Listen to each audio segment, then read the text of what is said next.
Ma'am, you are not a poet, but I would like to pull some strings. It's all in good humor, of course, or, well, medieval humors. Just be good. Humor me.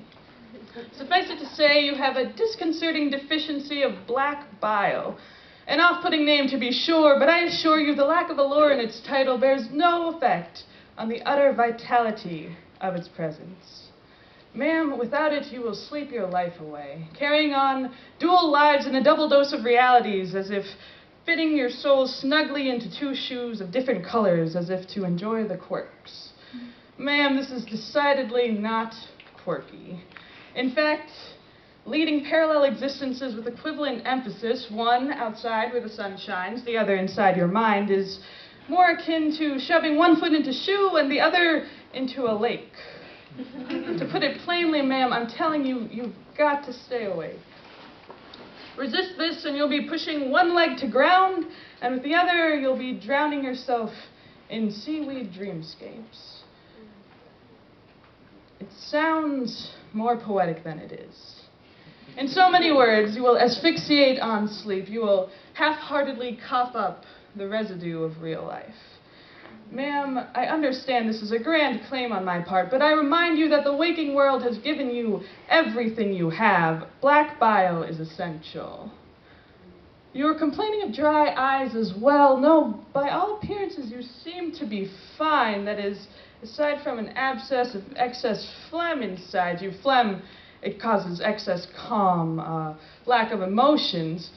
Let me take a look. No, you appear to be fine.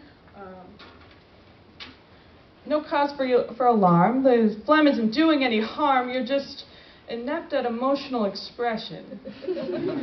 You know what they say about that. No, neither do I. Either way, I think all this is thanks to your blood. Sanguine, we call it back at the academy. It keeps one ardent, amorous. Maybe that's the cause for your serene dreamland of a life. Maybe that's what keeps at arm's length all things sad. Maybe that's not so bad. Maybe we'll see how long that lasts. Let's not forget to check the yellow bile, choleric. Your ugly anger, that sly temper. You thought you had it beat, ma'am. Isn't that right? You thought you had it beat. Isn't it true that in the cracks of the day, not the night, it comes for you? It comes to take a piece. It comes to steal your peace. I say I pull strings, but truth be told, ma'am, I'm pocket change next to the clash and clang of yellow bile. Not to worry, though. It will be a while before it next sneaks up, makes you pounce on the friend that doesn't come through, on the ones with the cruel intentions, the sinister expressions in their face. Ma'am, rage is something you have to face. Ma'am, the white-hot burn of your anger confronted up front is preferable by far to your insides turning to ash, your organs broiling with disgust. Ma'am, I've seen people charred. You don't want that. You do not want that. Wield your anger the way you run downhill. Run downhill. Let it run downhill. Let it be. That is to say, let it descend. And when it does, tame it the best you can. That being said, I've got just the thing to treat these dastardly maladies. I've got hot irons and a remedy that's possibly poison, but with a little tweaking I could... Come again? You don't want any of it.